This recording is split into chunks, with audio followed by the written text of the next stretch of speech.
नमस्ते प्यारे विद्यार्थियों, कैसे हैं आप सभी। आशा करती हूँ आप सभी स्वस्थ हैं, सुरक्षित हैं और साथ में खुश होकर अपनी पढ़ाई कर रहे हैं। आज मैं आप सभी के लिए लेकर आई हूँ कक्षा 7वीं का हिंदी ओलंपियाड का अभ्यास प्रश्न पत्र। और ये प्रश्न पत्र हिंदी ओलंपियाड फाउंडेशन की तरफ से उपलब्ध करवाया गया है। ये पिछले वर्ष 2022 का प्रश्न पत्र है। आज की इस वीडियो में इस प्रश्न पत्र को पूरा हम हल करेंगे, लेकिन हल करने से पहले आइए हिंदी ओलंपियाड फाउंडेशन के विषय में और इस परीक्षा के विषय में और महत्वपूर्ण जानकारी प्राप्त कर लेते हैं। हिंदी ओलंपियाड फाउंडेशन के विषय में और अधिक जानने के लिए आप इसकी वेबसाइट पर भी जा सकते हैं। वेबसाइट आप यहाँ पर देख सकते हैं, साथ में इसका लिंक मैं आपको डिस्क्रिप्शन बॉक्स में भी दे दूँगी। आप वहाँ पर जाकर इस लिंक पर क्लिक करके आप इस वेबसाइट पर पूरी जानकारी प्राप्त कर सकते हैं। और यही वेबसाइट है www.hindiolympiad.com। क्या आप सभी जानते हैं, हिंदी ओलंपियाड की परीक्षा केवल भारत में ही आयोजित नहीं की जाती, बल्कि ये लगभग 15 देशों में आयोजित की जाती है। जी हाँ, आपने सही सुना, ये अंतर्राष्ट्रीय स्तर का हिंदी ओलंपियाड है और इसमें Bharat, America, Japan, Singapore, Thailand, UAE आदि लगभग 15 देश से ज़्यादा इसमें भाग लेते हैं। और दूसरे देशों में भी सीबीएसई बोर्ड के अंतर्गत जो विद्यालय स्थापित किए गए हैं उनमें ये परीक्षा आयोजित की जाती है। जो भी विद्यार्थी इस परीक्षा में भाग लेता है उन सभी को पार्टिसिपेशन सर्टिफिकेट दी जाती है, प्रशस्ति पत्र दिया जाता है और साथ में स्कूल लेवल पर जो फर्स्ट, सेकंड, थर्ड आता है उनको मेडल भी दिए जाते हैं। स्कूल लेवल पर फर्स्ट, सेकंड, थर्ड आने के बाद फिर अगले लेवल पर भी इसकी परीक्षा होती है और इस तरह से अंतर्राष्ट्रीय स्तर पर जो बच्चे पहली, दूसरी और तीसरी पदवी हासिल करते हैं उनको उचित पुरस्कार भी दिया जाता है। तीसरी से 10वीं कक्षा में अगर अंतर्राष्ट्रीय स्तर पर कोई बच्चा फर्स्ट पोजीशन लेकर आता है तो उसको 21,000 रुपये की धनराशि दी जाती है। 21,000 रुपये यानी कि 21,000। दूसरी पोजीशन पर जो विद्यार्थी आता है उसको 11,000 की धनराशि प्रदान की जाती है, यानी कि 11,000। और तीसरी पोजीशन के लिए 5,000 रुपये यानी कि 5,000 की धनराशि प्रदान की जाती है।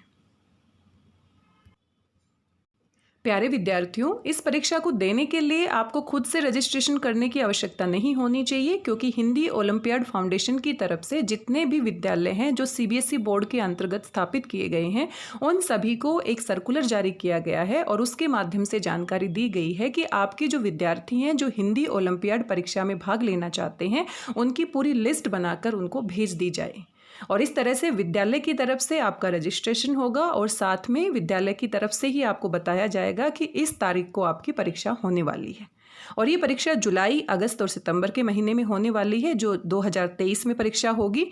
इस परीक्षा के लिए हिंदी ओलंपियाड फाउंडेशन की तरफ से कुछ डेट्स भी दी गई हैं, जैसे कि 26 जुलाई को ये परीक्षा होगी, 11 और 24 अगस्त को ये परीक्षा होगी, 6 और 29 सितंबर को ये परीक्षा होगी।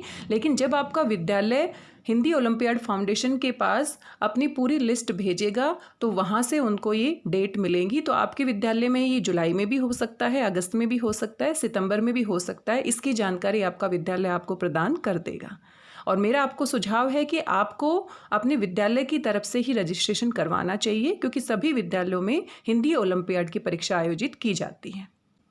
इस ओलंपियाड की परीक्षा के लिए हिमाचल प्रदेश के सरकारी स्कूलों के विद्यार्थियों से रजिस्ट्रेशन के लिए 50 रुपये लिए जाते हैं। साथ में जितने भी प्राइवेट स्कूल हैं उनसे 150 रुपये लिए जाते हैं। लेकिन ये हम सभी के लिए बहुत खुशी की बात है कि दिल्ली के जितने भी सरकारी विद्यालय के विद्यार्थी हैं उन सभी को ये परीक्षा मुफ्त में रजिस्ट्रेशन के माध्यम से करवाई जाती है, यानी कि उनसे किसी भी प्रकार की कोई फीस नहीं ली जाती है।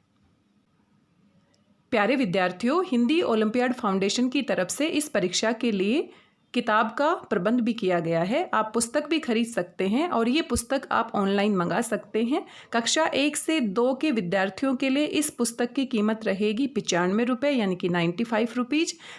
3 से 5वीं क्लास तक के बच्चों के लिए जो ओलंपियाड की बुक आएगी उसकी कीमत रहेगी 195 रुपीज़ यानी 195 रुपये। और कक्षा 6ठी से 8वीं तक के विद्यार्थियों के लिए इस पुस्तक की कीमत रहने वाली है 295 रुपये यानी कि 295 रुपीज़। प्यारे विद्यार्थियों, आप हिंदी ओलंपियाड फाउंडेशन की वेबसाइट पर जाकर इस पुस्तक का लिंक प्राप्त कर सकते हैं और वहां से ऑनलाइन पेमेंट के माध्यम से आपको ये बुक आपके घर पर पहुंचा दी जाएगी। ये सभी जानकारी प्राप्त करने के बाद आशा करती हूँ आपको इस परीक्षा के विषय में बहुत महत्वपूर्ण जानकारी प्राप्त हुई होगी और आपको ये जानकारी प्राप्त करके अच्छा भी लगा होगा। आइए अब इस प्रश्न पत्र को हल करते हैं। और इस प्रश्न पत्र को हल करने से पहले भी कुछ बातें जानना बहुत ज़रूरी है। आप यहाँ पर पूरी जानकारी स्पष्ट रूप से देख सकते हैं। ये जो आपकी परीक्षा है ये 1 घंटे के लिए होने वाली है। आप यहाँ पर पूरी जानकारी देख सकते हैं। ये परीक्षा 1 घंटे के लिए आयोजित की जाएगी। साथ में कुल अंक इस परीक्षा के लिए निर्धारित किए गए हैं 100 अंक। और इस तरह से आपका ये पूरा प्रश्न पत्र आपको मिलेगा। साथ में आपको एक उत्तर पुस्तिका भी मिलेगी जिसमें आपने, जिसको हम OMR शीट भी कहते हैं, जिसमें आपको अपने प्रश्नों के उत्तर के आगे जो गोले बने हुए हैं उनको भरना है। तो इस पूरे प्रश्न पत्र को हल करने से पहले आपको अपना नाम लिखना है। अनुक्रमांक आप सभी जानते ही होंगे, रोल नंबर को ही हम क्या कहते हैं, अनुक्रमांक। और ये जो निर्देश दिए गए हैं ये सिर्फ यहाँ पर लिखने के लिए नहीं है, बल्कि इनको पढ़ने से आपको बहुत सारी महत्वपूर्ण जानकारी परीक्षा को हल करने से पहले ही मिल जाती है। सभी प्रश्नों को ध्यानपूर्वक पढ़कर सही विकल्प का गोला भरिए। तो प्रश्नों को पढ़ने में हमें जल्दबाजी नहीं करनी है। कई बार हम इतना जल्दी में पढ़ते हैं कि हम समझ ही नहीं पाते क्या पूछा गया है, और जल्दी से हम पूरे प्रश्न पत्र को हल करना चाहते हैं और जल्दबाजी की वजह से हमसे बहुत सारी गलतियां हो जाती हैं। जब परीक्षा देने के बाद घर आते हैं और हमें याद आता है ये वाला प्रश्न का उत्तर तो ये होना चाहिए था और ये मुझे पता था, लेकिन जल्दबाजी की वजह से हमसे गलती हो जाती है। तो इस बात का सभी विद्यार्थी विशेष रूप से ध्यान रखेंगे। आपके पास काफ़ी समय है, 1 घंटे का समय है, तो कम से कम 3-4 मिनट में आप ये पूरे निर्देश जो आपके प्रश्न पत्र पर दिए गए हैं उनको ध्यान से पढ़ें और समझें। प्रत्येक प्रश्न 2 अंक का है, तो यानी कि आपकी 100 अंक के लिए परीक्षा होने वाली है। और एक प्रश्न आपका 2 अंक का है, तो आपका गणित बहुत ही मजबूत होगा, आपका मैथ बहुत स्ट्रॉन्ग है, मैं ये मान के चलती हूँ। तो यानी कि 50 प्रश्न आपको दिए जाएंगे और हर प्रश्न के लिए 2 अंक निर्धारित किए गए हैं। तो यानी कि कुल अंक आपके कितने हो गए, 100। यानी कि 1 घंटे में आपको 50 प्रश्नों को हल करना है। किसी प्रश्न में कोई भी गोला नहीं भरने से न तो आपके नंबर काटे जाएंगे और न ही आपको नंबर दिए जाएंगे। यानी कि आपने वो अटेम्प्ट ही नहीं किया है, उस प्रश्न को हल ही नहीं किया है, तो ना तो कोई आपका फ़ायदा होगा ना कोई नुकसान होगा। तो बहुत ध्यान से आपको देखना है कि सभी प्रश्नों को आपने हल किया है कि नहीं। 1 से अधिक गोला भरने पर या गलत उत्तर देने पर -1 नकारात्मक अंक दिए जाएंगे, यानी कि नेगेटिव मार्किंग है। और ये बात आपको बहुत ध्यान से समझने की ज़रूरत है, क्योंकि कई बार हम इन निर्देशों को नहीं पढ़ते हैं या जो हमारे एग्जामिनर आते हैं उनकी बात भी हम ध्यान से नहीं सुनते हैं और हमें लगता है कि सभी प्रश्नों को हम हल कर देते हैं क्योंकि नेगेटिव मार्किंग तो नहीं है। लेकिन अगर आपका एक उत्तर गलत हो जाता है या आप 2 गोले भर देते हैं तो उस उत्तर को भी गलत माना जाएगा और आपका 1 नंबर क्या हो जाएगा, कट जाएगा। तो इस बात का भी आप विशेष रूप से ध्यान रखेंगे। सभी प्रश्नों के उत्तर आपने OMR शीट पर भरने हैं, तो ये बात भी बहुत महत्वपूर्ण है। OMR शीट पर ही भरने हैं। कई बार बच्चों को लगता है कि जो प्रश्न पत्र दिया गया है वहाँ पर भी आगे गोले होते हैं और बच्चे वहीं पर निशान लगा देते हैं और उनको लगता है कि मेरा जो उत्तर है मैंने उसको निशान लगा दिया है या गोला भर दिया है। इसलिए आपको OMR शीट में ही अपने उत्तर भरने हैं, क्योंकि उन्हीं की जांच की जाएगी और उसी के आधार पर आपको अंक मिलने वाले हैं। प्रश्न पत्र में नहीं भरना, ये जानकारी विशेष रूप से यहाँ पर लिखी गई है ताकि आपको कोई कन्फ्यूजन ना रहे। तो ये सभी जानकारी प्राप्त करने के बाद मुझे आशा है कि आपको पूरी तरह से ये बात स्पष्ट हो गई होगी कि किस तरह से आपको अपनी परीक्षा को हल करना है। तो आइए इस प्रश्न पत्र को पूरा हल करते हैं। इस प्रश्न पत्र के माध्यम से आप अभ्यास कर सकते हैं और 2023 में जो आपकी हिंदी की ओलंपियाड की परीक्षा होने वाली है उसमें बहुत अच्छा प्रदर्शन कर सकते हैं। प्यारे बच्चों, आपको अपना उद्देश्य बहुत ही ऊंचा रखना चाहिए, टारगेट आपका बहुत ऊंचा होना चाहिए। आपको सिर्फ स्कूल लेवल पे ये परीक्षा नहीं देनी है, बल्कि आप ये मान के चलिए कि स्कूल लेवल के बाद जो नेक्स्ट लेवल है उसके लिए भी मुझे ये परीक्षा देनी है, तो मुझे बहुत अच्छा प्रदर्शन करना है। यानी कि जो फर्स्ट प्राइज है 3rd से लेकर 10th क्लास तक के बच्चों के लिए फर्स्ट प्राइज इंटरनेशनल लेवल पर कौन सा है, 21,000 रुपीज़, उसको आपको टारगेट करना चाहिए और उसी हिसाब से आपको तैयारी करनी चाहिए। तो आइए बिना देरी किए हुए इस प्रश्न पत्र को हल करते हैं। आइए अब इस प्रश्न पत्र को हल करते हैं। यहाँ पर आप देख सकते हैं, सबसे पहला प्रश्न आप देख सकते हैं और साथ में प्रश्न आपको बहुत आसान दिए जाएंगे जो आपकी सामान्य भाषा की जानकारी है और साथ में व्याकरण की जानकारी है। उससे बाहर कोई भी प्रश्न आपको नहीं दिया जाएगा। आप 7वीं कक्षा के विद्यार्थी हैं तो छठी कक्षा तक आपने हिंदी को अच्छे से पढ़ा है, व्याकरण के सभी नियम आप जानते हैं, व्याकरण की परिभाषाएं जानते हैं और साथ में 7वीं कक्षा में भी आप हिंदी पढ़ रहे हैं। तो जितनी जानकारी आपकी 7वीं कक्षा तक होनी चाहिए उसी में से आपसे प्रश्न पूछे जाएंगे, तो आपको परेशान होने की बिल्कुल भी ज़रूरत नहीं है। आइए पहला प्रश्न देखते हैं। सरकारी कामकाज में प्रयोग की जाने वाली भाषा कहलाती है। तो ये हमारी एक सामान्य जानकारी है। तो यहाँ पर देखो 3 उत्तर दिए गए हैं। एक तो हमारी मातृभाषा है। तो मातृ का मतलब क्या होता है? माता, यानी कि माँ। तो बच्चा जब पैदा होता है तो सबसे पहले अपने परिवार के लोगों से बातचीत करता है, अपनी माँ से, अपने पिता से, अपने परिवार के सभी लोगों से, आसपास के लोगों से बातचीत करता है। और परिवार के लोग जिस भाषा में बच्चे से बातचीत करते हैं वही भाषा बच्चा सबसे पहले सीखता है।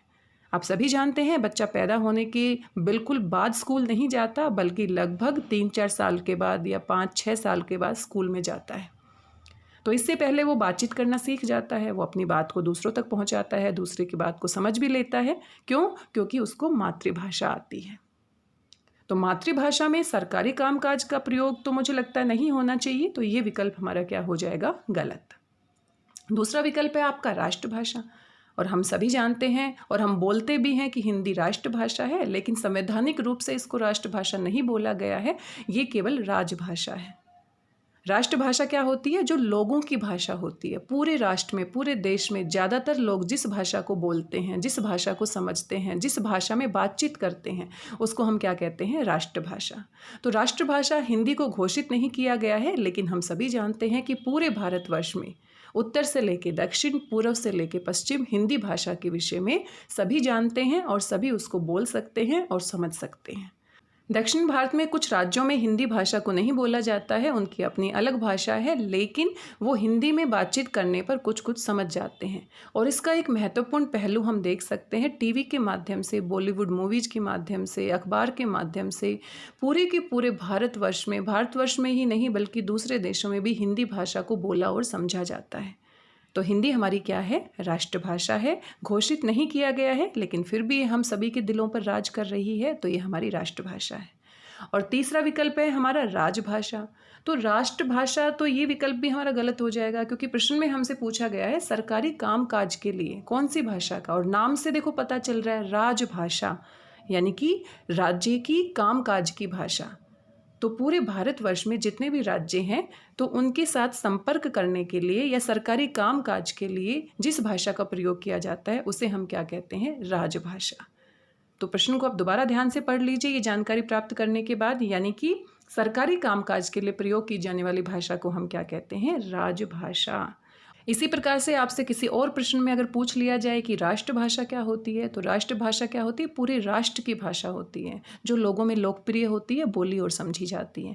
और मातृभाषा के बारे में पूछ लिया जाए तो भी आपको जानकारी मिल गई है कि जो बच्चे के परिवार की भाषा होती है, माता पिता और परिवार के लोगों से वह सीखता है, उसे हम क्या कहते हैं? मातृभाषा।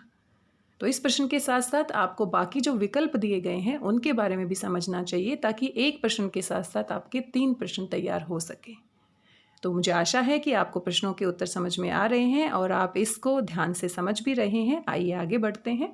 रेखांकित शब्द का सही अर्थ बताइए। रेखांकित क्या होता है? जो अंडरलाइन किया हुआ शब्द होता है, जिसके नीचे रेखा खींची जाती है, उसको हम रेखांकित कहते हैं। इस प्रश्न का उत्तर बहुत कठिन है। तो रेखांकित शब्द हमारा क्या है? उत्तर। तो ये कहता है कि इसके क्या क्या अर्थ हो सकते हैं। तो आपको पता है उत्तर, दक्षिण, दिशा का नाम भी क्या होता है? उत्तर दिशा होता है। और साथ में जो जवाब हम लिखते हैं, आंसर लिखते हैं, उसको भी हम क्या कहते हैं? उत्तर कहते हैं। तो यहाँ पर देखो इसके कौन कौन से अर्थ हो सकते हैं। एक तो दिशा का नाम बिल्कुल सही है, नॉर्थ दिशा, उत्तर दिशा हम सभी जानते हैं। और जो जवाब हम देते हैं किसी भी सवाल का, किसी भी प्रश्न का जो उत्तर देते हैं, तो उसको भी हम कहते हैं। इसलिए यहाँ पर कौन सा विकल्प सही है? तीसरा विकल्प सही है, यानी कि दोनों, जवाब भी इसका अर्थ है और साथ में एक दिशा का नाम भी है। आइए आगे बढ़ जाते हैं। उचित कारक चिन्ह पहचानो। जीतू पार्क में खेल रहा है। तो आपको हिंदी ओलंपियाड के लिए कारक का जो आपका टॉपिक है वो अच्छे से याद कर लेना चाहिए। आप सभी जानते हैं हिंदी भाषा में कुल 7 कारक हैं। और कारक क्या होते हैं? आप अपनी हिंदी व्याकरण की बुक को देखेंगे तो उसमें पूरी परिभाषा आपको मिल जाएगी। साथ में 7 जो कारक होते हैं उनकी पूरी परिभाषा और उदाहरण भी आपको मिलेंगे। तो इस टॉपिक को सभी बच्चों को अच्छे से तैयार कर लेना चाहिए। यहाँ से हिंदी ओलंपियाड में 2 से 3 प्रश्न देखने को मिल जाते हैं। तो आप सभी जानते हैं कारक 7 होते हैं, और कारक जो होते हैं वो जो वाक्य में शब्द होते हैं उनका संबंध क्रिया के साथ बताते हैं कि जो हमारा वाक्य में क्रिया है, जो काम हो रहा है, उसका बाकी शब्दों के साथ क्या संबंध है। कारक के जो 7 भेद होते हैं उनके नाम इस प्रकार से हैं, आप यहाँ पर देख सकते हैं। कर्ता, कर्म, कर्ण, संबंध, अपादान, संप्रदान और अधिकरण। और इन सभी की विभक्ति चिन्ह होते हैं, तो विभक्ति चिन्ह के माध्यम से भी आप इनकी पहचान कर सकते हैं। तो मैं आप सभी से ये कहना चाहती हूँ कि इस विषय को आप ध्यान से पढ़ लीजिएगा। हम इस वीडियो में पूरे प्रश्न पत्र को हल करेंगे तो वीडियो बहुत लंबा हो जाएगा, तो इसलिए हम इसका सीधा उत्तर देख लेते हैं। उचित कारक चिन्ह पहचानो। तो जीतू पार्क में खेल रहा है, जीतू पार्क में खेल रहा है, और पार्क में के नीचे रेखांकित किया गया है। तो पार्क में यहाँ पर विभक्ति चिन्ह है, यानी कि कहाँ पर खेल रहा है, पार्क में। तो ये हमारा अधिकरण कारक का उदाहरण है। अधिकरण कारक क्या होता है? संज्ञा या सर्वनाम के जिस रूप से क्रिया के होने के स्थान व समय के बारे में पता चलता है उसे हम अधिकरण कारक कहते हैं। और इसकी जो विभक्ति होती है वो में या पर लगता है। जैसे पेड़ पर पक्षी बैठा है, दीवार पर मत लिखो, कपड़े अलमारी में रखे हैं, आकाश में पक्षी उड़ रहे हैं। ये सभी जो उदाहरण है वो अधिकरण कारक के उदाहरण हैं। तो यहाँ पर सही विकल्प हमारा कौन सा है? सही विकल्प हमारा है पहला, यानी कि अधिकरण कारक। उचित कारक चिन्ह पहचानो। अब आप देख सकते हैं दूसरा प्रश्न भी कारक से संबंधित पूछ लिया गया है। प्रश्न संख्या 4 में आप देख सकते हैं यहाँ पर भी कारक से संबंधित सवाल पूछा गया है। आलिया साइकिल से आई है, साइकिल से, तो यहाँ पर विभक्ति चिन्ह क्या है? से। तो किसकी सहायता से आई है? साइकिल की सहायता से आई है। तो जहाँ पर से विभक्ति का प्रयोग किया जाता है और किसी काम को करने में सहायता ली जाती है उस वस्तु से, तो उसको हम क्या कहते हैं? करण कारक। तो ये कौन सा विकल्प सही है? पहला विकल्प सही है। किसी ने ठीक कहा है, वाक्य काल का भेद है। तो दूसरा टॉपिक आपका हो जाएगा काल। काल किसे कहते हैं? काल हम समय को कहते हैं, और काल के मुख्य रूप से 3 भेद होते हैं, आप सभी अच्छे से जानते हैं। वर्तमान काल, भूतकाल और भविष्य काल। आगे चल के आप बड़ी कक्षाओं में वर्तमान काल के, भूतकाल के और भविष्य काल के भेद भी पढ़ेंगे। तो आपने 5वीं कक्षा तक आराम से काल के बारे में अच्छे से पढ़ा होगा। तो काल को भी आप अच्छे से तैयार कर लीजिए, उसके कितने भेद होते हैं, उसमें किस तरह के वाक्य आते हैं, किस तरह से आप उनकी पहचान करेंगे। तो यहाँ पर आप देख सकते हैं किसी ने ठीक कहा है, ये आपका वाक्य दिया गया है, और इस वाक्य में आपको काल का भेद बताना है। और यहाँ पर 3 विकल्प दिए गए हैं। सामान्य वर्तमान काल, आसन भूतकाल, आसन का मतलब होता है पास में, जो अभी अभी हुआ है, और हेतु हेतुमत काल। तो हेतु हेतुमत काल तो कुछ होता नहीं है, अगर इसके पीछे भूतकाल लगा देते तो ये भूतकाल का एक भेद बन जाता। तो तीसरा विकल्प तो हमारा वैसे ही गलत हो जाता है। तो ये तो हमारा वैसे ही गलत हो गया। बाकी 2 विकल्प है, इसमें हमें ध्यान से देखना है और समझना है और सही उत्तर तक पहुंचना है। किसी ने ठीक कहा है, तो कोई बात कह चुका है, अभी अभी उसने पूरी बात कर दी है, किसी ने ठीक कहा है, पूरी बात हो गई है। तो ये हमारा कौन सा भूतकाल का भेद है? आसन भूतकाल। आप अपनी पुस्तकों में, व्याकरण की पुस्तकों में इनकी परिभाषा विस्तार से पढ़ सकते हैं। और अगर यदि इसी वाक्य को हम थोड़ा सा बदल देते हैं, कोई ठीक कहता है, कहता है, तो ये हमारा किसका उदाहरण हो जाता? सामान्य वर्तमान काल का। यहाँ पर ठीक कहा है यानी कि बात पूरी हो चुकी है और अभी अभी पूरी हुई है। तो जो अभी अभी पूरी हो चुकी होती है उसको हम क्या कहते हैं? आसन भूतकाल। और जो वर्तमान में चल रही होती है, अभी चल रही है, पूरी नहीं हुई है, तो उसको हम क्या कहेंगे? वर्तमान काल। आगे बढ़ जाते हैं। धार्मिक शब्द में प्रत्यय है। तो अगला टॉपिक आपका आप देख सकते हैं, साथ साथ आपको टॉपिक भी पता चल रहा है। सबसे पहला टॉपिक आपको कौन सा तैयार करना है? कारक। कारक किसे कहते हैं?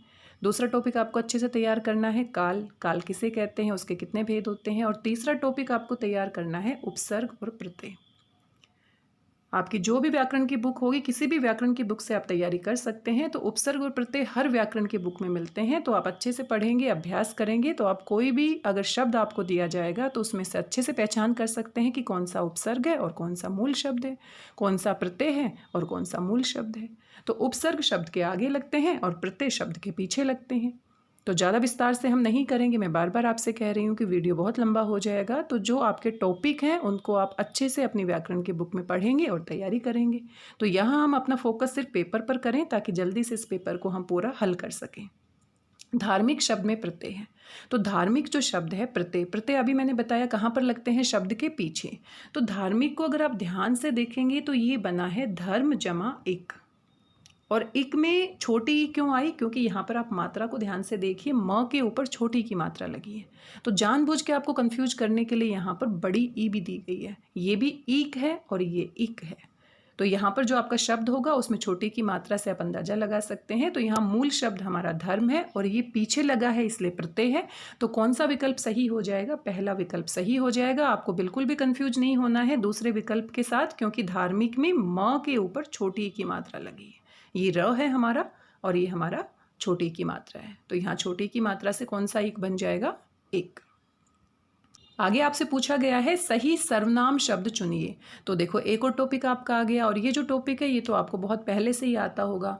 आपको संज्ञा आनी चाहिए अच्छे से, उसके भेद के बारे में पता होना चाहिए, आपको सर्वनाम अच्छे से आने चाहिए, सर्वनाम के भेद होते हैं वो भी आपको पता होना चाहिए, आपको विशेषण के बारे में जानकारी होनी चाहिए, क्योंकि ये हमारी सामान्य व्याकरण की जानकारी है जो आप छठी कक्षा तक अच्छे से पढ़ चुके होते हैं। साथ में हमें क्रिया के विषय में पता होना चाहिए, क्रिया के कितने भेद होते हैं।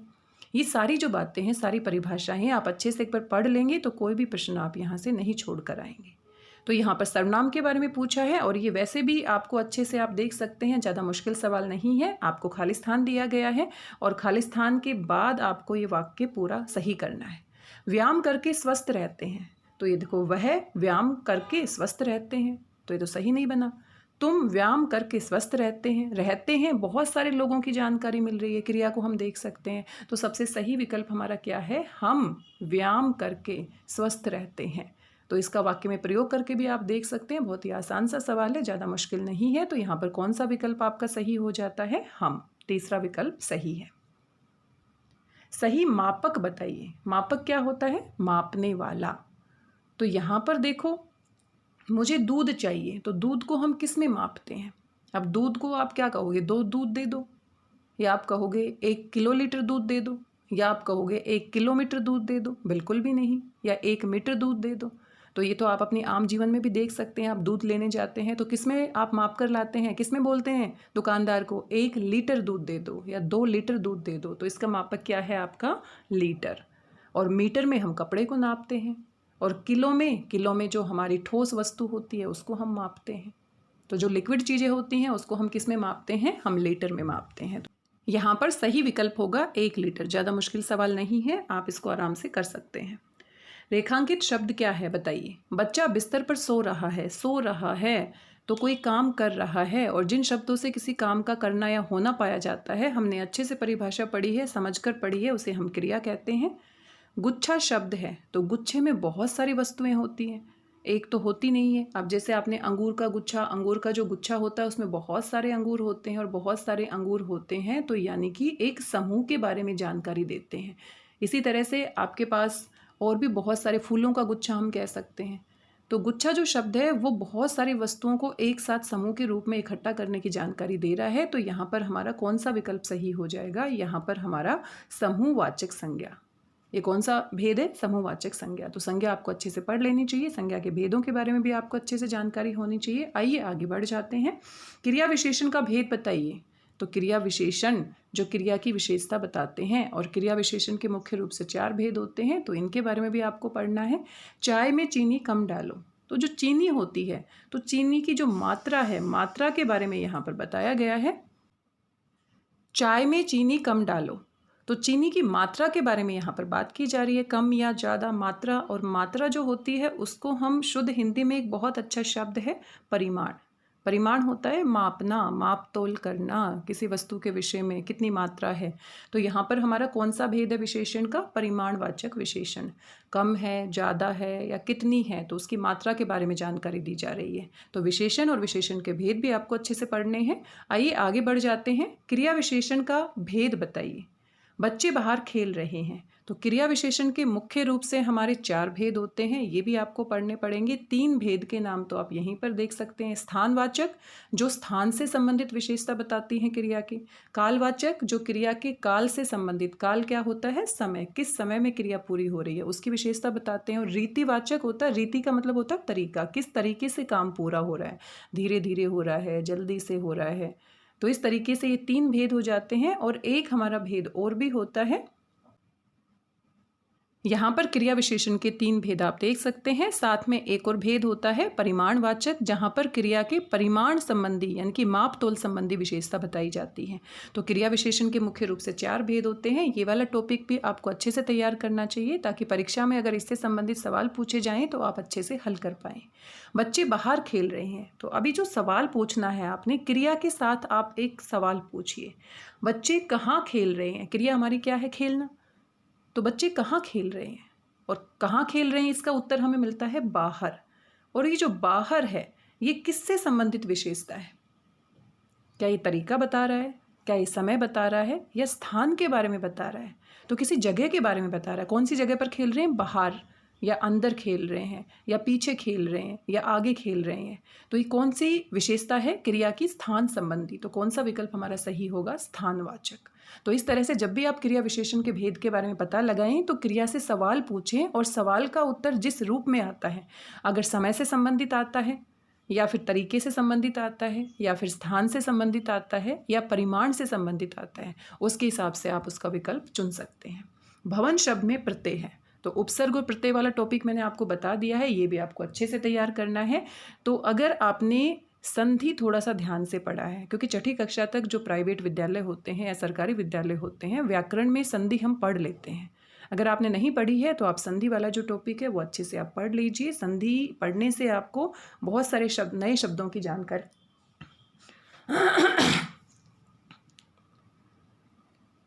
इसलिए अगला आपका टॉपिक है संधि। ये वीडियो मैं विस्तार से बार बार बोल रही हूँ, इसीलिए बना रही हूँ ताकि आप इस वीडियो की मदद से आप आगे और अच्छी तैयारी कर सकें।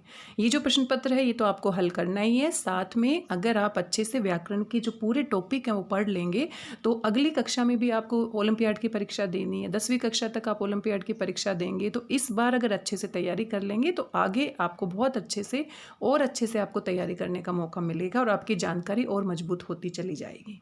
तो भवन, अब देखो संधि में 3 भेद होते हैं। एक हमारी स्वर संधि होती है, आप ये पुस्तक में जाके पढ़ेंगे क्योंकि यहाँ पर हम सब कुछ नहीं कर सकते हैं। दूसरी हमारी व्यंजन संधि होती है और तीसरी हमारी विसर्ग संधि होती है। 3 प्रकार की संधियाँ होती है और 3 प्रकार की संधियों में जो स्वर संधि है उसके भी कितने भेद होते हैं? 5। तो ये आपको पढ़ना है और 5 भेद होते हैं। तो स्वर संधि में हमारा एक भेद होता है अयादि संधि। आपने नहीं पढ़ी है कोई बात नहीं, आप परेशान मत होइए, आप मेरी बातों को सिर्फ सुनते रहिए और किताब में जब आप पढ़ेंगे तो आप देखेंगे ये जो बातें मैंने बताई है वहाँ पर आप देख सकते हैं अयादि संधि। और अयादि संधि हमारा स्वर संधि का भेद होता है। तो इसमें कुछ नियम होते हैं जो आप अच्छे से पढ़ लेंगे। तो यहाँ पर जो हमारा मेन शब्द है भवन। अब इस भवन की बात करते हैं कि भाई इसमें प्रत्यय कौन सा है। तो पहले तो हम इसको तोड़ेंगे कैसे ये बना है, और तोड़ने के लिए हम किसकी मदद लेंगे? संधि की मदद लेंगे। तो ये शब्द बना है भो, और भो में अन प्रत्यय जोड़ने से बना है, और ये अयादि संधि का उदाहरण है। तो बहुत सारे शब्द ऐसे होते हैं जिसमें उपसर्ग प्रत्यय भी होते हैं और उन्हीं में संधि भी होती है। तो इस तरह से हमें मदद मिल जाती है। अगर हम बहुत अच्छे से पढ़ते हैं, डिटेल में पढ़ते हैं, तो फिर हम कंफ्यूज नहीं रहते, हम रट्टा नहीं लगाते। तो भो और अन को मिलाने से, यहाँ पर भो और अन को मिलाने से क्या बना है? भवन। तो भो हमारा मूल शब्द है और अन पीछे लगा है, तो ये हमारा क्या है? प्रत्यय। अब मुझे बताने की ज़रूरत नहीं होनी चाहिए कि विकल्प कौन सा सही है, आप फटाफट समझ गए होंगे कि अन किस में आया है? दूसरे विकल्प में। तो अगर हम तुक्का मारेंगे तो भ वन भी दिख रहा है जानबूझ के आपको कंफ्यूज करने के लिए, पीछे न भी लगा है, तो तुक्का मारने के लिए न भी सही है, वन भी सही है। लेकिन अगर हम गहराई से समझ के करते हैं तो कैसे बना है शब्द? भो जमा अन यानी कि भवन। तो अन हमारा विकल्प क्या है? सही। दशानन शब्द है। अब देखो एक और टॉपिक आ गया। अब आप कहेंगे मैडम आप तो इतने सारे टॉपिक बता रही हैं।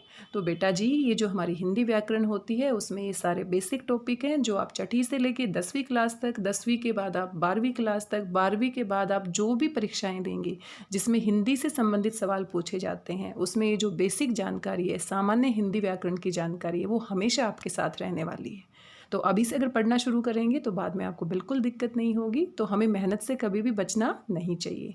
अब आप देख सकते हो इस वीडियो को बनाने में भी कितना टाइम लग रहा है। अगर मैं ये सोचूं कि 50 सवाल हैं और 50 सेकंड में फटाफट बन जाएगा, तो कैसे बन जाएगा? नहीं बन जाएगा। अच्छे से हम बातचीत करेंगे, विस्तार से बातचीत करेंगे तो समय तो लगेगा। अच्छे से हम पढ़ेंगे, अभ्यास करेंगे तो समय तो लगेगा। तो कोशिश करने वालों की कभी हार नहीं होती। चलिए आगे बढ़ते हैं। दशानन शब्द है। तो अब देखो ये शब्द के भेद, जो शब्द हमारा है उसकी रचना किस हिसाब से होती है, तो शब्द की रचना के आधार पर हमारे 3 भेद होते हैं। अब रूढ़ जो शब्द होता है उसके हम टुकड़े नहीं कर सकते, अगर टुकड़े करेंगे तो उसका मीनिंग नहीं निकलेगा। अब जैसे मेरे पास घर है, तो घर मुझे पता है घर का मतलब क्या होता है। मेरे पास अगर कार है तो कार का मतलब भी मुझे पता है कार क्या होता है। अगर कोई पेड़ है तो पेड़ का मतलब भी मुझे पता है। तो ये रूढ़ शब्द होते हैं, यानी कि इनको हम आगे तोड़ नहीं सकते, इनका अपने आप में मीनिंग होता है। एक होते हैं हमारे यौगिक होते हैं। अब यौगिक का मतलब क्या होता है, यौगिक का मतलब होता है जोड़कर बनाना। अब यौगिक शब्द क्या होते हैं, अब मान लीजिए मेरे पास एक शब्द है रेलगाड़ी, और ये जो रेलगाड़ी शब्द है इसको अगर मैं तोड़ना चाहूँ, हथौड़े से नहीं तोड़ना है, ऐसे ही तोड़ना है, शब्दों को अलग अलग करना है। तो इसमें जो रेल है और इसमें जो गाड़ी है इसको हम अलग अलग कर देते हैं, तो जो हमारी रेलगाड़ी है इन दोनों का मतलब अलग से है कि नहीं बताओ। लेकिन जोड़ने के बाद एक नया शब्द बन गया रेलगाड़ी। अब रेल अलग है और गाड़ी अलग है, तो जो शब्द 2 या 2 से अधिक शब्दों को जोड़ने से बनते हैं और दोनों को अलग कर देते हैं तो अलग अलग मतलब निकलते हैं, तो उनको हम यौगिक कहते हैं। और तीसरे प्रकार के क्या होते हैं, आइए इनको भी जल्दी से देख लेते हैं, योग रूढ़। और योग रूढ़ का मतलब क्या होता है कि कोई शब्द ऐसा होता है, अब जैसे हम अगर कहें गजानन, गजानन, अब अगर आपने सुना है या पढ़ा है तो गजानन हम किसको कहते हैं, गणेश भगवान को कहते हैं। क्यों कहते हैं कि जो गणेश भगवान है उनका जो सिर है वो हाथी जैसा है, तो गज और आनन, आनन होता है मुख, इसलिए गजानन जो शब्द है विशेष रूप से गणेश जी के लिए प्रयोग करते हैं। ऐसे ही अगर मैं एक शब्द लिखूं आपके लिए नीलकंठ, अब मेरे पास एक शब्द है नीलकंठ। अब नीलकंठ का मतलब क्या होता है, नीला है जिसका कंठ, तो इसको हम मोर के लिए भी प्रयोग करते हैं, लेकिन ये ज़्यादा प्रसिद्ध किसके लिए, भगवान शिव के लिए। भगवान शिव ने विष को पिया था और विष पीने की वजह से जो उनका गला है, क्योंकि उन्होंने पूरी तरह से उसको पिया नहीं था बल्कि गले में धारण किया था, तो उनका गला कैसा हो गया, नीला। इसलिए भगवान शिव के लिए कौन सा शब्द योग रूढ़ हो गया, नीलकंठ। तो ऐसे शब्द जो किसी विशेष अर्थ को प्रकट करते हैं, सामान्य अर्थ को नहीं, किसी विशेष को प्रकट करते हैं, उसको हम क्या कहते हैं, योग रूढ़। अब आप समझ गए होंगे। दशानन, दशानन किसको हम कहते हैं, रावण को, जिसके 10 आनन थे, 10 मुख थे। तो ये हमारा क्या है, योग रूढ़ शब्द। तो इसीलिए अगर हम ध्यान से पढ़ेंगे, तो अगर ध्यान से परिभाषाएं एक बार आपने पढ़ ली तो 100 प्रश्नों के उत्तर आप दे सकते हैं। और रट्टा लगाया कि भाई दशानन योग रूढ़ है, तो अगली बार गजानन आ जाएगा, अगली बार नीलकंठ आ जाएगा, फिर पंकज आ जाएगा, फिर हम क्या करेंगे। तो इसीलिए ये वाला जो टॉपिक है इसको भी आपको व्याकरण की पुस्तक से पढ़ना चाहिए। आइए आगे बढ़ जाते हैं। तद्भव शब्द लिखिए। अब देखो एक अलग से टॉपिक आ गया। अब देखो ये तो सामान्य व्याकरण के टॉपिक हैं और इनके बारे में अब हमें पढ़ना ही पड़ेगा। तो अलग से हमारा एक टॉपिक है शब्द के भेद। और ये जो शब्द के भेद हैं उत्पत्ति के आधार पर, कि शब्द हमारा कहाँ से बना है, कहाँ से इसकी उत्पत्ति हुई है, कहाँ से इसका जन्म हुआ है।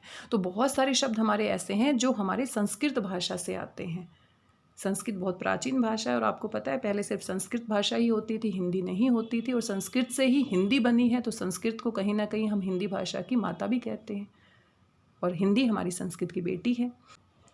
इसलिए संस्कृत से जो हमारे शब्द हिंदी में प्रयोग किए जाते हैं बिना किसी परिवर्तन के, उनको हम क्या कहते हैं, तत्सम, तत्सम शब्द कहते हैं। और जो थोड़े से बदल के प्रयोग करते हैं उसको हम क्या कहते हैं, तद्भव। तो संस्कृत से जो शब्द परिवर्तन के साथ आते हैं उनको हम तद्भव कहते हैं, और जो बिना परिवर्तन के सीधे प्रयोग किए जाते हैं उनको हम क्या कहते हैं, तत्सम। तो तत्सम तद्भव हो गया। कुछ शब्द होते हैं जो देशी भाषाओं से लिए जाते हैं, गांव की बोलचाल की भाषा से लिए जाते हैं, उनको देशज कहते हैं, और कुछ विदेशी भाषाओं से लिए जाते हैं, उनको विदेशज कहते हैं। तो ये 4 भेद होते हैं। वैसे संकर शब्द भी इनके अंदर गिने जाते हैं, तो 5 भेद भी माने जाते हैं, जो बहुत सारी भाषाओं के मिलाकर शब्द प्रयोग किए जाते हैं। तो इस टॉपिक को भी आप पढ़ लीजिएगा। तो यहाँ पर चलो मुद्दे की बात करते हैं। घृत शब्द जो है, यहाँ पर आपसे पूछा गया है कि तद्भव शब्द लिखिए। तो ये जो घृत शब्द है ये संस्कृत का है, यानी कि ये क्या है, तत्सम है। और इसको जब हम हिंदी में प्रयोग करेंगे तो घृत हम प्रयोग नहीं करते हैं, बल्कि इसका रूप बदल कर प्रयोग करते हैं। तो जहाँ पर बदल के प्रयोग करते हैं उनको हम क्या कहते हैं, तद्भव। तो घृत को हम क्या कहते हैं, घी कहते हैं। यहाँ पर आप देख सकते हैं दूध जो है वो तद्भव रूप है किसका, दुग्ध का। तो दुग्ध अगर पूछा जाए पेपर में तो आप क्या करेंगे, दूध। और दही, दधी। दधी जो शब्द होता है वो हमारा संस्कृत में होता है और इसका हिंदी में रूप क्या होता है, दही। और घृत हमारा संस्कृत का शब्द है, तत्सम शब्द है, और इसको हिंदी में हम तद्भव में क्या कहते हैं, घी कहते हैं। तो बड़े आराम से आपको इस प्रश्न पत्र को हल करना है। एक ही प्रश्न में आपको 3 उत्तर मिल गए हैं। यानी कि प्रश्न को अगर दूसरे तरीके से पूछा जाता है, दुग्ध या दधि यानी कि प्रश्न पत्र में दुग्ध पूछा जाता है तो वो भी आप कर पाएंगे, और दधि के बारे में पूछा जाता है तो भी आप कर पाएंगे। तो इसका उत्तर सही कौन सा है? तीसरा विकल्प सही है। उचित विलोम शब्द पर गोला लगाइए। तो विलोम शब्द क्या होते हैं? उल्टे अर्थ वाले। उचित विलोम शब्द का गोला भरिए। तो निर्मल शब्द हमारे पास है, और निर्मल का उल्टा अर्थ वाला शब्द क्या होगा? निर्मल होता है जो स्वच्छ होता है, जो बिल्कुल साफ सुथरा होता है। तो इसका विपरीत अर्थ वाला क्या होगा? विमल, मलिन और अमल। तो सबसे सही विकल्प क्या है? मलिन। जो मलिन होता है, वो जो गंदा होता है उसको हम मलिन कहते हैं, और निर्मल क्या होता है? हमारा स्वच्छ होता है। उचित विलोम शब्द का गोला भरिए। तो यहाँ पर भी विलोम शब्द पूछे गए हैं, तो एक और टॉपिक आपको समझ में आ गया होगा कि विलोम शब्द भी हमें पढ़ने हैं। और ये शब्द आपको ज़्यादा इसमें परेशान होने की ज़रूरत नहीं है। इतने सालों से आप हिंदी पढ़ रहे हैं, बातचीत में आप हिंदी का प्रयोग करते हैं, तो बहुत सारे शब्दों की जानकारी आपको पहले से ही पता होती है।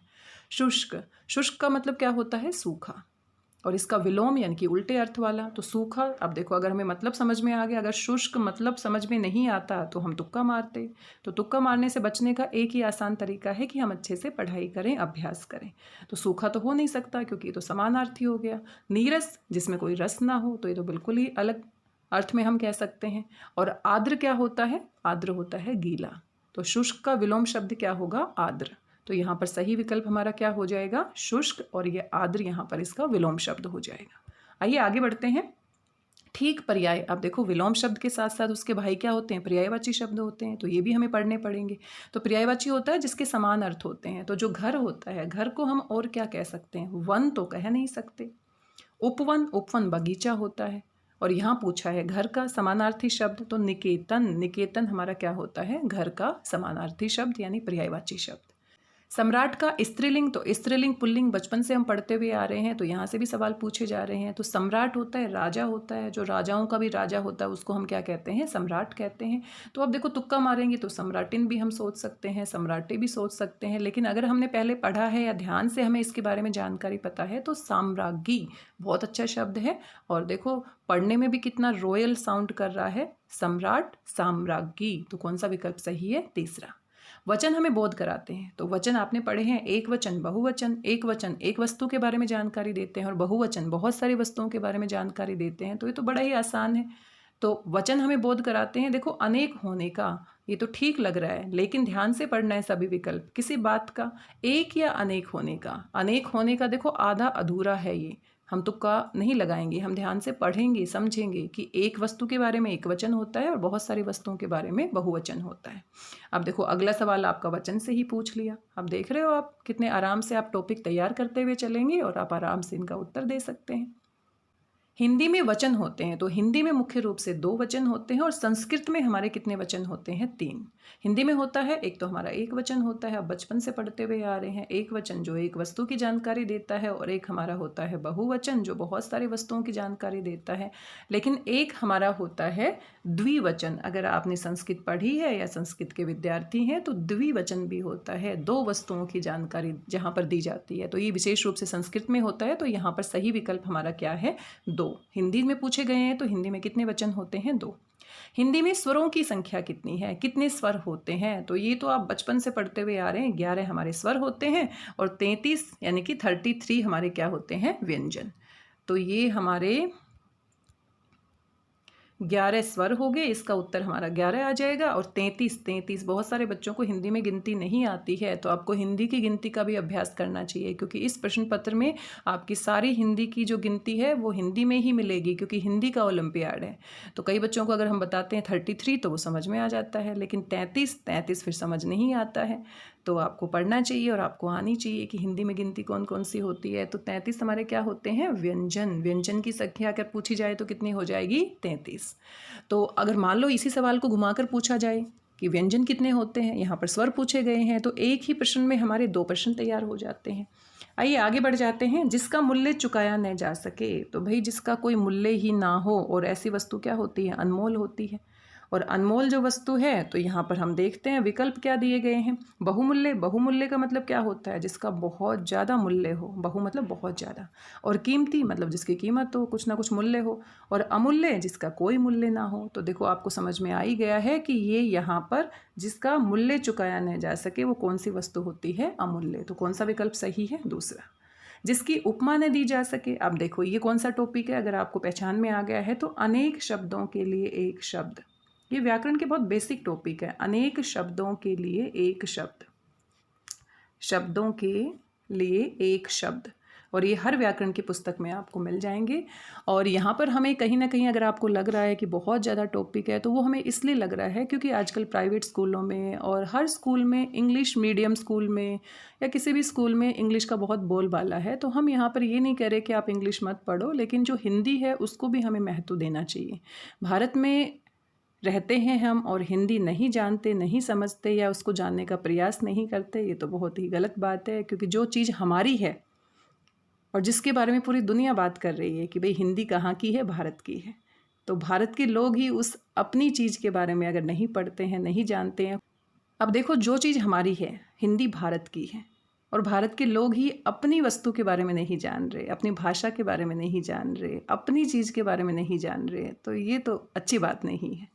दूसरे लोग बात कर रहे हैं कि भाई हिंदी कहाँ बोली जाती है भारत में, और भारत के लोग कह रहे हैं कि भाई नहीं, हमें तो हिंदी से कुछ लेना देना नहीं है, तो ये तो गलत बात हो जाएगी। तो जितना समय हमें मिलता है और जो हमारा विषय दिया गया है उसको हमें ध्यान से पढ़ना चाहिए, खुश होकर पढ़ना चाहिए। इसलिए नहीं पढ़ना पेपर में नंबर लेने हैं, इसलिए पढ़ना है कि भाई हम भारत के हैं और हिंदी हमारी है और हमारी है, तो हम अपनी चीज़ को तो बहुत अच्छे से जानें, अपनी जानकारी तो हमें बहुत अच्छे से होनी चाहिए। चलिए आगे बढ़ते हैं। तो यहाँ पर हमसे पूछा गया था जिसकी उपमा न दी जा सके, तो उपमा न दी जा सके, तो इसमें अनेक शब्दों के लिए एक शब्द आपको पूछा गया है, तो इसको हम क्या कहते हैं, अनुपम। कौन सा विकल्प सही है, पहला, जिसकी उपमा न दी जा सके, अनुपम। अद्वितीय, अद्वितीय होता है जिसके समान दूसरा ना हो, और अनूठा होता है जो सबसे अलग हो, अनोखा आप कह सकते हैं। कपट कपाट दिए गए शब्द के लिए सही उत्तर बताइए, तो ये देखो जोड़ा, तो शब्द युग्म, एक नया टॉपिक आपका आ गया है, शब्द युग्म। तो जो शब्द युग्म होते हैं, यानी कि दो शब्द होते हैं जो लगभग एक जैसे दिखाई देते हैं, बोलने में एक जैसे दिखाई देते हैं, थोड़ा सा मात्राओं का परिवर्तन होता है, लेकिन उनके जो अर्थ होते हैं वो अलग अलग होते हैं। तो अगर आपने थोड़ा सा ध्यान से इनको पढ़ा है तो आप अच्छे से कर पाएंगे। कपट, कपट करना किसी के साथ, कपट क्या होता है, छल करना, धोखा करना किसी के साथ, और कपाट क्या होता है, दरवाजा। तो यहाँ पर सबसे सही विकल्प आपको पता लग ही गया है, पहले कपट लिखा है तो छल पहले आएगा और दरवाजा आपका बाद में आएगा। तो कौन सा विकल्प यहाँ पर सही हो जाता है, तीसरा विकल्प यहाँ पर सही हो जाता है। चलिए आगे बढ़ते हैं, और आगे आप देख सकते हैं मुहावरे। मुहावरों के बिना हमारी व्याकरण कभी पूरी हो नहीं सकती। तो मुहावरे और मुहावरों के साथ साथ फ्री में कौन आता है, लोकोक्तियाँ। तो मुहावरे और लोकोक्तियाँ भी आपको अच्छे से पढ़नी चाहिए। और मुझे बार बार पता नहीं क्यों लग रहा है कि आपको लगता है मैडम आपने तो पता नहीं कितना कुछ बता दिया, ये पढ़ना चाहिए, वो पढ़ना चाहिए। तो बेटा जी ये सारे हिंदी व्याकरण के बहुत ही महत्वपूर्ण टॉपिक हैं, बेसिक व्याकरण है, तो ये हमें पढ़नी चाहिए, यानी कि पढ़नी है, यानी कि हम पढ़ेंगे। तो यहाँ पर देखो मुहावरे पूछ लिए हैं हमसे, और मुहावरे पूछे हैं तो ये कहता है भाई सच्चा न्याय होना, कि जहाँ पर एकदम निष्पक्ष न्याय होता है। और निष्पक्ष न्याय होता है तो आपने सुना होगा, दूध का दूध और पानी का पानी, कोई दिक्कत ही नहीं है, दूध अलग कर दो, पानी अलग कर दो, मिलावट करनी ही नहीं है।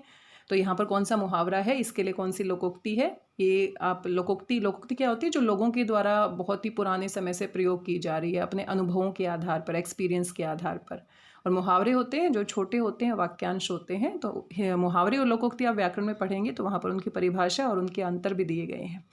तो दूध का दूध और पानी का पानी, यानी कि बिल्कुल सच्चा न्याय करना। का वर्षा जब कृषि सुखाने, तो ये भी एक बहुत ही प्रसिद्ध लोकोक्ति है। मान लो दूसरे पेपर में आ जाए तो इसका मतलब होता है उस बारिश से क्या फ़ायदा जब कृषि यानी कि खेती बाड़ी सूख जाए। तो यानी कि अवसर के बाद अगर हमें कोई फ़ायदा मिलता है तो उसका कोई फ़ायदा नहीं है।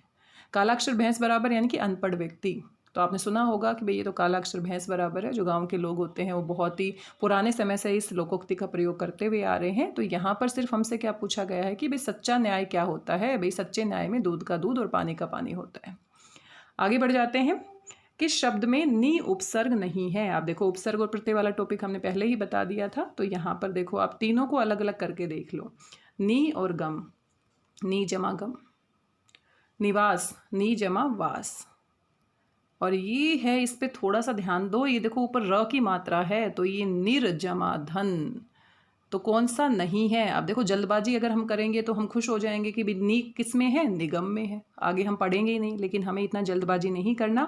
उपसर्ग नहीं है तो सवाल को बहुत ध्यान से पढ़ना है। तो यहाँ पर कौन सा विकल्प सही है, जिसमें नहीं है वो वाला आपको देखना है, निर्धन, क्योंकि इसमें उपसर्ग हमारा क्या है, निर। अब मान लो अगले पेपर में आपका क्या आ जाता है कि भाई जो निर उपसर्ग है, निर्धन शब्द है, इसमें कौन सा उपसर्ग है, तो आप वहाँ पर अंदाजा लगा सकते हैं। आइए आगे बढ़ जाते हैं। सम्मान शब्द में उपसर्ग है, तो उपसर्ग और प्रत्यय वाला टॉपिक आपको अच्छे से पढ़ना है क्योंकि बार बार पूछे जा रहे हैं। तो सम्मान शब्द में उपसर्ग है, तो ये भी देखो आपको कंफ्यूज करने के लिए दिया गया है। आप देखो सम्मान, जो म है हमारा आधा है और हल के साथ है, तो यहाँ पर ये क्या है, सम, दूसरा विकल्प सही है।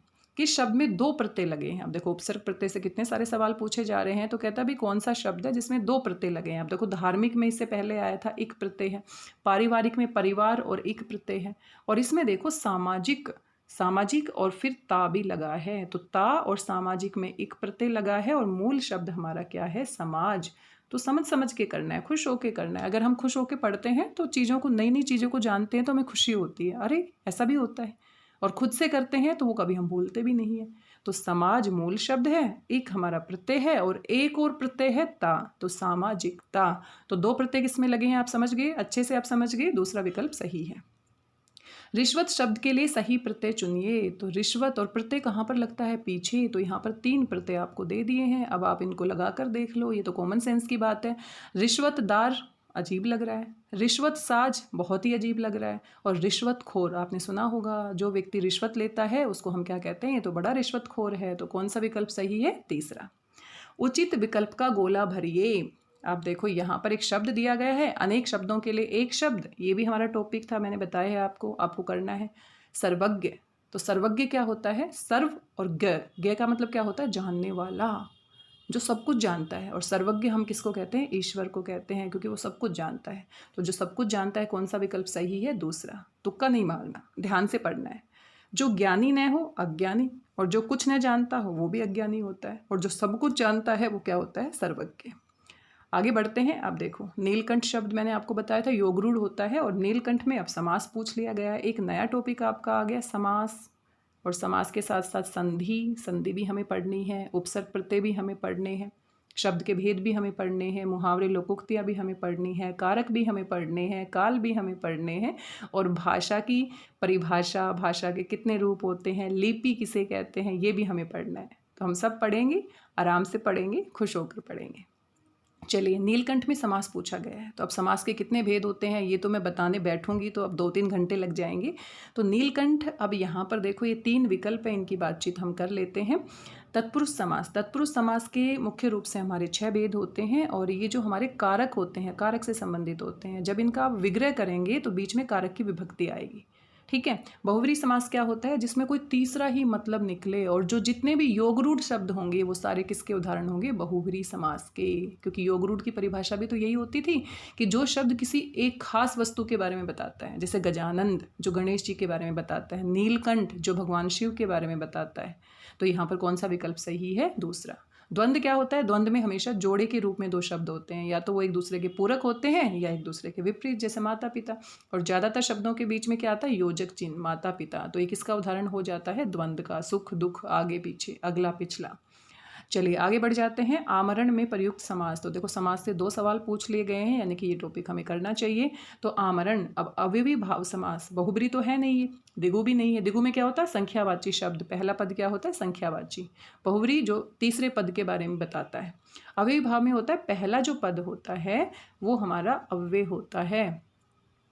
अब अव्यय क्या होते हैं, ये अभिकारी पद होते हैं, तो इनके बारे में भी आपको पढ़ना है। यहाँ पर शब्द दिया गया है आमरण, तो आमरण में जो आ है वो हमारा अव्यय है, इसमें कोई परिवर्तन नहीं हो सकता। और आमरण का मतलब क्या होता है, मृत्यु तक हमें आमरण प्रयास करना चाहिए, हमें आमरण खुश रहना चाहिए, यानी कि मृत्यु तक। यहाँ पर आमरण जो शब्द है हमारा, उसमें पहला पद अव्यय के रूप में काम कर रहा है, इसलिए यहाँ पर कौन सा समास है, अव्ययी भाव समास। आगे बढ़ जाते हैं। राम खालिस्तान दिया गया है, लक्ष्मण भी चले गए। तो यहाँ पर बहुत आसान है, बच्चों वाला सवाल है, आप खुद से ही कर सकते हैं, मेरी ज़रूरत नहीं होनी चाहिए। तो राम के संग लक्ष्मण भी चले गए, तो राम के संग कौन गए थे? लक्ष्मण। राम के बिना लक्ष्मण भी चले गए, ये भी हो सकता है, लेकिन हमें राम और लक्ष्मण की कहानी पता है, और राम के द्वारा लक्ष्मण भी चले गए, ये तो बिल्कुल ही उचित नहीं है। तो सबसे सही विकल्प कौन सा है? के संग। खेल आरंभ नहीं हो सका, खालिस्तान वर्षा हो रही थी। तो यहाँ पर 2 आपको उपवाक्य दिए गए हैं और बीच में आपको एक सही शब्द का चुनाव करना है। खेल आरंभ नहीं हो सका क्योंकि वर्षा हो रही थी। कारण क्या है इसका? कारण बताने के लिए हम क्या लगाएंगे? क्योंकि। बल्कि तो यहाँ पर विपरीत अर्थ के लिए हम लगाते हैं, और इसलिए अगर पहले हमारे पास कोई परिणाम दिया गया है तो उसका कारण बताने के लिए हम क्या लगाते हैं? इसलिए। उसने पढ़ाई नहीं की इसलिए उसको कम अंक प्राप्त हुए। तो यहाँ पर है खेल आरंभ नहीं हो सका क्योंकि वर्षा हो रही थी। रेखांकित विराम चिन्ह। अब देखो एक और टॉपिक आ गया आपका। अब देखो आप सारे टॉपिक सुनते जाइए मुझसे और साथ में अपनी व्याकरण की बुक खोलिए और उससे अभ्यास करते रहिए, क्योंकि ये सिर्फ 7वीं कक्षा के लिए आप तैयारी नहीं कर रहे, आपको 8वीं कक्षा में भी ओलंपियाड की परीक्षा देनी है, 9वीं में भी देनी है, 10वीं में भी देनी है, और बड़े होने के बाद बहुत सारे कंपटीशन के एग्जाम्स भी फेस करने हैं। तो आप बिल्कुल पढ़ते रहेंगे।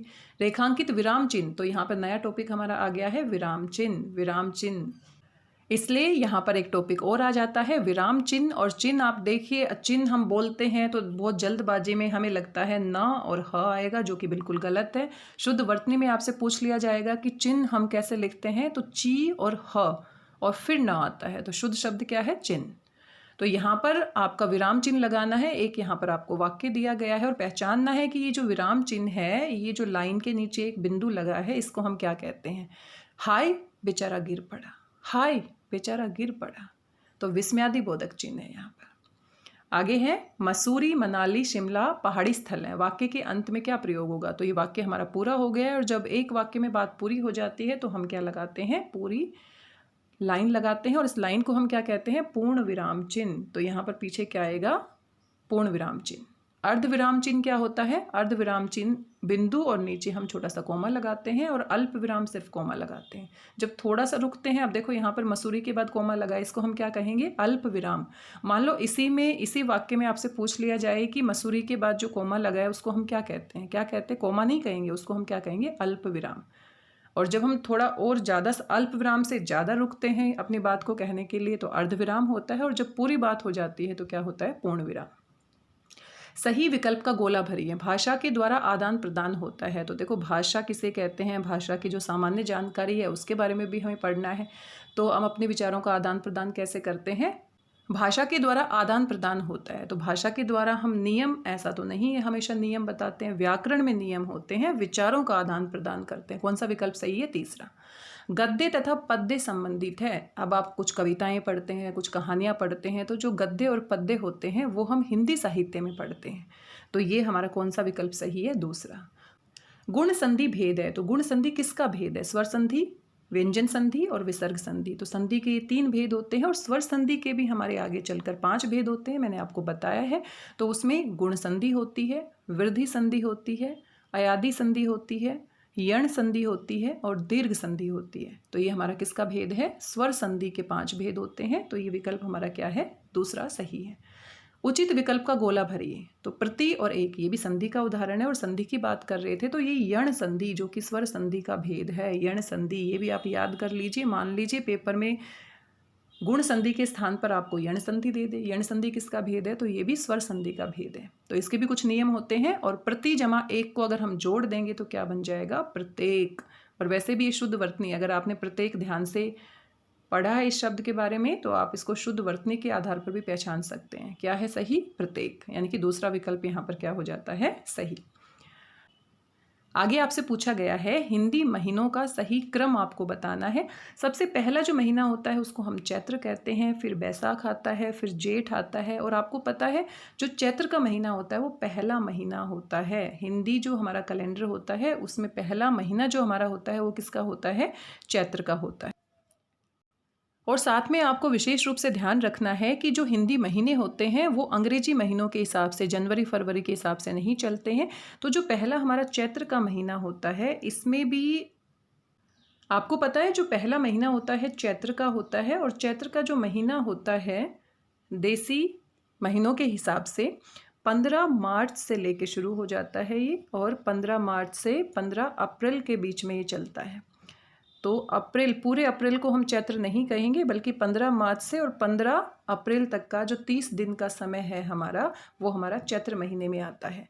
तो इस हिसाब से आप अंदाज़ा लगा सकते हैं कि हर जो हमारा देसी महीना होगा वो अंग्रेजी 2 महीनों के बीच में आएगा, 15-15 दिन के बीच में आएगा। अब दूसरा जो महीना है वो हमारा क्या होता है, बैसाख होता है। अब आप अंदाज़ा लगा सकते हैं 15 अप्रैल से और 15 मई, 15 अप्रैल से और 15 मई का जो टाइम होगा वो हमारा दूसरे महीने का हो जाएगा।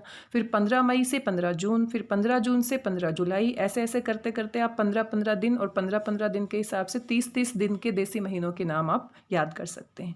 यहाँ पर आप पूरे महीनों को देख सकते हैं। पहला महीना है चैत्र, दूसरा है बैसाख, फिर जेठ और फिर आषाढ़, फिर श्रावण, फिर भाद्रपद, फिर अश्विन, फिर कार्तिक, फिर मार्गशीर्ष, फिर पौष, फिर माघ और फिर फागुन। फागुन के महीने में होली मनाई जाती है और ये हमारा मार्च में आता है, 15 मार्च तक रहता है। 15 फरवरी से और 15 मार्च के बीच में हमारा फागुन का महीना होता है, जो कि देसी महीनों के हिसाब से अंतिम महीना होता है। तो आपने देखा होगा हिंदू कैलेंडर के हिसाब से जो नए साल की शुरुआत होती है वो अप्रैल में होती है, और जो हमारे अंग्रेजी महीने हैं उसमें नए साल की शुरुआत जनवरी में होती है। तो ये हमें याद करने में थोड़ा मुश्किल लग सकते हैं, क्योंकि आजकल हम इनका प्रयोग नहीं करते हैं, लेकिन आप अच्छे से पढ़ेंगे, समझ के पढ़ेंगे तो आप इनको कर पाएंगे।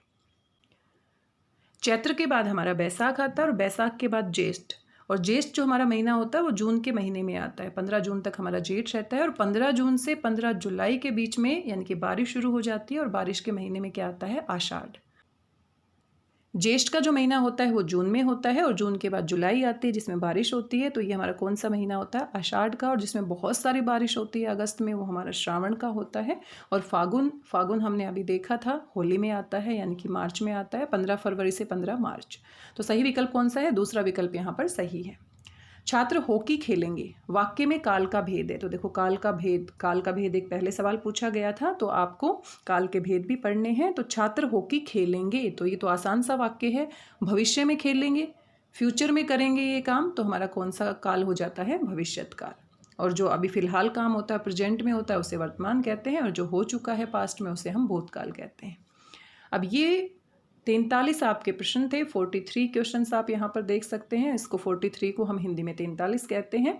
तो आगे आपका एक काव्यांश दिया गया है, पद्य दिया गया है। अभी हमने देखा था पद्य और गद्य किसके अंदर होते हैं, हिंदी साहित्य में। तो ये व्याकरण की जानकारी थी, और यहाँ पर अभी आपका साहित्य है। तो आपकी पाठ्य पुस्तक में कौन से पाठ हैं, उनमें से कोई सवाल नहीं पूछा जाएगा। आपको कहीं से भी कोई कविता की लाइन दी जाएगी, कहीं से भी कोई कहानी की लाइन दी जाएगी, या कोई भी गद्यांश दिया जाएगा, और उसको आपने अपने पेपर में ही पढ़ना है और पेपर में पढ़ के उत्तर देने हैं। तो आपको अपने जो पाठ हैं, पाठ्य पुस्तक के पाठ हैं, उनको याद करने की आवश्यकता नहीं है इस पेपर के लिए। इसमें सिर्फ आपको व्याकरण की तैयारी करनी है, और जो तैयारी आप करेंगे उसमें से आपको सारे प्रश्न मिल जाएंगे। तो ये काव्यांश है, एक पद्य है, कविता की पंक्तियाँ हैं। आइए इनको देख लेते हैं जल्दी से। यहाँ पर आपने इसको ध्यान से पढ़ना है, क्योंकि मतलब समझ में आना चाहिए, और फिर आपसे कुछ सवाल पूछे जाएंगे, उनके उत्तर देने हैं। तो यहाँ पर लिखा गया है, चारु चंद्र की चंचल किरणें खेल रही हैं जल थल में। चारु चंद्र की चंचल किरणें खेल रही हैं जल थल में। स्वच्छ चांदनी बिछी हुई है अवनी और अंबर तल में। स्वच्छ चांदनी बिछी हुई है अवनी और अंबर तल में। पुलक प्रकट करती है धरती हरित तृणों की नोकों से। पुलक प्रकट करती है धरती हरित तृणों की नोकों से। मानो तरु भी झूम रहे हैं मंद पवन के झोंकों से। मानो तरु भी झूम रहे हैं मंद पवन के झोंकों से। तो ये बहुत ही प्रसिद्ध मैथिली शरण गुप्त जी की पंक्तियां हैं, और यहाँ पर प्रकृति का बहुत ही सुंदर वर्णन किया गया है। अब ये पंक्तियां मैंने पहले पढ़ी हुई हैं, तो मुझे इनका मतलब पता है। आपने शायद नहीं पढ़ी हैं, या हो सकता है पढ़ी हैं, पर कोई बात नहीं, हिंदी आपकी मजबूत है। हिंदी में बहुत सारे शब्दों के मीनिंग आपको पता है। तो देखते हैं, आइए इसका थोड़ा सा अर्थ समझ लेते हैं। चारु होता है सुंदर, और चंद्र होता है चंद्रमा, और चंचल तो आपको पता ही है। और किरणें, तो चंद्रमा की जो किरणें हैं बहुत ही चंचल हैं और खेल रही हैं जल थल में। जल क्या होता है, पानी, समुद्र आप कह सकते हैं। और थल क्या होता है, जमीन। तो जल और थल में, यानी कि पूरी पृथ्वी पर और पूरे आकाश में चंद्रमा की जो सुंदर किरणें हैं वो फैली हुई है। स्वच्छ चांदनी बिछी हुई है अवनी और अंबर तल में। अवनी क्या होती है, धरती। तो यहाँ पर थोड़े से मीनिंग अगर हमें पता चल जाते हैं तो कोई दिक्कत नहीं होती। और अंबर आसमान को कहते हैं।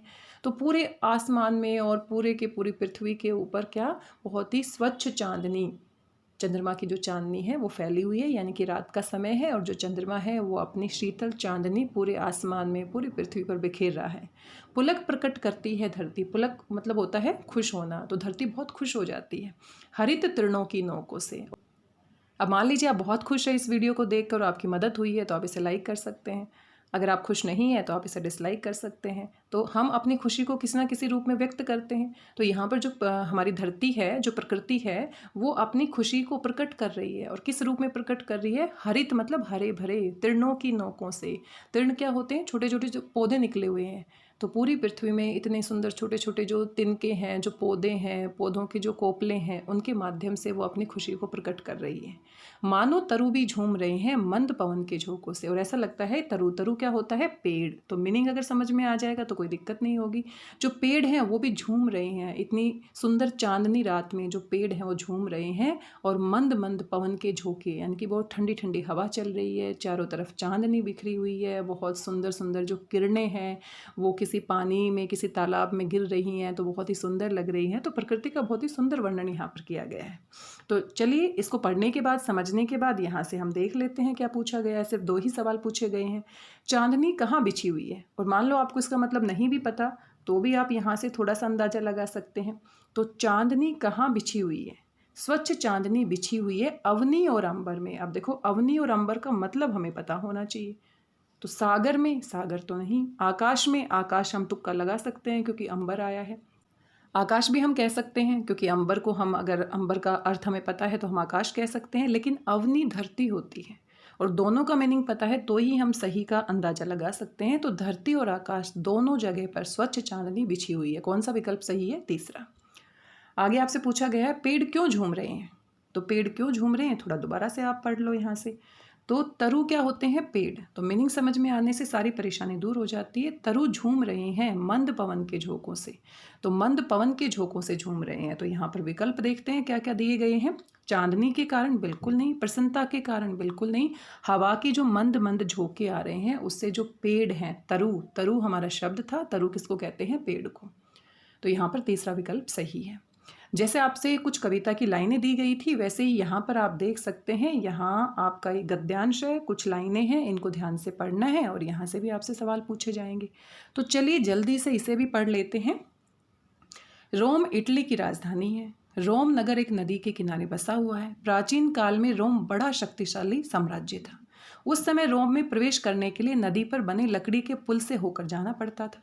एक दिन शत्रु सेना ने रोम पर हमला कर दिया। उन्हें भी इसी पुल से गुजरकर रोम में प्रवेश करना था। ये देखकर रोम के एक वीर सैनिक होरेशस ने अपने 2 वीर साथियों के साथ मोर्चा संभाला और बाकी सेना और रोम वासियों को लकड़ी का पुल काटकर गिरा देने की सलाह दी, ताकि उस पुल को काट दिया जाए ताकि दुश्मन आ ना सके। उस संकरे पुल पर, संकरा होता है जो बहुत ही कम चौड़ा था, उन तीनों ने आते शत्रुओं का मुकाबला किया। उधर पुल काटा जा रहा था और इधर होरेशस और उसके साथी लड़ते रहे। इस तरह होरेशस और उनके साथियों ने मातृभूमि की रक्षा के लिए, अपनी मातृभूमि रोम की रक्षा के लिए अपने प्राणों की बाजी लगा दी। प्राणों की बाजी लगाना मुहावरा है, यानी कि अपने प्राणों की आहुति दे दी, यानी कि वो मृत्यु को प्राप्त हो गए। तो चलिए देखते हैं फटाफट यहाँ से क्या पूछा गया है। रोम कहाँ पर बसा हुआ है? तो अभी अभी हमने देखा रोम इटली की राजधानी है और एक नदी के किनारे बसा हुआ है। तो झील के किनारे नहीं, समुद्र के किनारे नहीं, नदी के किनारे। तो कौन सा विकल्प सही है? तीसरा। इटली के बगल में, इटली की तो राजधानी ही है। रोम में प्रवेश करने के लिए जाना पड़ता था। लकड़ी का एक पुल था, अभी अभी हमने पढ़ा है, तो लकड़ी के पुल से पार करके वहाँ पर जा सकते थे। होरेशस के साथ कितने सैनिक थे? तो होरेशस ने अपने कितने साथियों के साथ? 2 साथियों के साथ। आप दोबारा से अपना गद्यांश पढ़ सकते हैं। होरेशस ने क्या किया? अपने 2 साथियों के साथ मिलकर, 2 वीर साथियों के साथ, यहाँ पर आप देख सकते हैं, अपने 2 वीर साथियों के साथ मिलकर उस पुल पर जो शत्रु आ रहे थे उनका मुकाबला किया और एक तरफ उस पुल को काटकर अलग कर दिया गया और इस तरह से लड़ते लड़ते उनकी मृत्यु हो गई। तो कितने साथी थे? 2। रोम को शत्रुओं से बचाने का उपाय था। तो क्या उपाय बताया था? कि हम पुल को काटकर गिरा देते हैं ताकि वहां से शत्रु आ ना सके। होरेशस और उनके साथियों ने अपने खालिस्तान, अब यहाँ पर मुहावरा पूछा गया है, अपने प्राणों की बाजी लगा दी। तो कौन सा विकल्प सही है? दूसरा। तो यहाँ पर बाकी मुहावरे भी आप देख सकते हैं, इनको भी आप देख लीजिए। 4 चांद लगा देना। 4 चांद लगाना यानी कि बहुत ज़्यादा साज सज्जा करना, बहुत अच्छा किसी को बना देना, ईंट का जवाब पत्थर से देना, इनकी बहुत बहादुरी के साथ मुकाबला करना। और आहुति दे दी, आहुति देने का मतलब क्या होता है, अपने प्राणों को स्वाहा कर दिया, अपने प्राणों को न्यौछावर कर दिया। तो यहाँ पर हमारा गद्यांश के हिसाब से कौन सा विकल्प सही है, प्राणों की बाजी लगा दी। तो यहाँ पर हम देख सकते हैं ये कुल हमारे 50 प्रश्न थे और 50 प्रश्न में आपका एक प्रश्न का 2 अंक है। कुल हमारे कितने अंक हो जाते हैं, 100। लेकिन आपको ध्यान रखना है, अगर कोई उत्तर आपने गलत किया है या 2 गोले भर दिए हैं या कोई कटिंग की है आपने उत्तर पुस्तिका में भरने में, तो आपका 1 नंबर वहाँ पर कम होता चला जाएगा। तो बहुत ध्यान से आपने प्रश्न पत्र को पढ़ना है, बहुत अच्छे से आपने व्याकरण के सभी टॉपिक की तैयारी करनी है। और आप इसमें ये ना सोचें कि स्कूल में बस हमें सर्टिफिकेट मिल जाए, आप ये सोचिए कि हमें बहुत अच्छा पेपर करना है, पूरे अंक लेने हैं और 21,000 का जो आपकी धनराशि है, 21,000 का जो आपका प्राइज मनी है, उसको टारगेट करना है। और ये भी आप सोच सकते हैं मोटिवेशन के लिए कि ये जो तैयारी मैं 7वीं क्लास में कर रहा हूँ वो मुझे 8वीं में भी काम आएगी, 9वीं में भी काम आएगी, 10वीं में भी काम आएगी और हाँ, कंपटीशन के एग्ज़ाम में भी काम आएगी। तो जो आप हिंदी व्याकरण की अभी तैयारी करेंगे, खुश होकर करेंगे, तो वो आपकी बेकार नहीं जाने वाली, बल्कि सभी परीक्षाओं में आपके काम आएगी। और जब आपकी परीक्षा होगी, आपकी खुद की परीक्षा होगी, आपके विद्यालय में जो आप हिंदी विषय की परीक्षा देंगे, तो उसमें तो काम आने ही वाली है। तो उम्मीद करती हूँ ये पूरा का पूरा प्रश्न पत्र है, ये आपको समझ में आया होगा। और ये प्रश्न पत्र हमारा हिंदी ओलंपियाड फाउंडेशन की तरफ से उपलब्ध करवाया गया है। तो मैं हिंदी ओलंपियाड फाउंडेशन को बहुत बहुत धन्यवाद देती हूँ।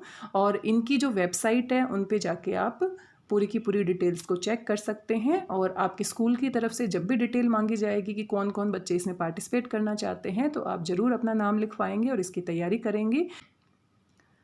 साथ में दिल्ली के सरकारी स्कूलों के लिए विशेष तौर पर जितने भी बच्चे हैं जो इस प्रतियोगिता में भाग लेंगे, उनके लिए कोई फ़ीस नहीं है। प्राइवेट स्कूल के बच्चों के लिए 150 रुपये फ़ीस रखी गई है, वो आपको देनी पड़ेगी जब भी आपके स्कूल के अध्यापक आपसे मांगेंगे। और साथ में जो हिमाचल प्रदेश के जो विद्यालय हैं, जो सरकारी स्कूल हैं, वहाँ पर 50 रुपये की फ़ीस का प्रावधान किया गया है। और ये पूरा का पूरा जो आयोजन है अंतर्राष्ट्रीय हिंदी ओलंपियाड फाउंडेशन की तरफ से किया जाता है। और ये सिर्फ भारत में ही नहीं किया जा रहा, बहुत सारे देशों में किया जा रहा है।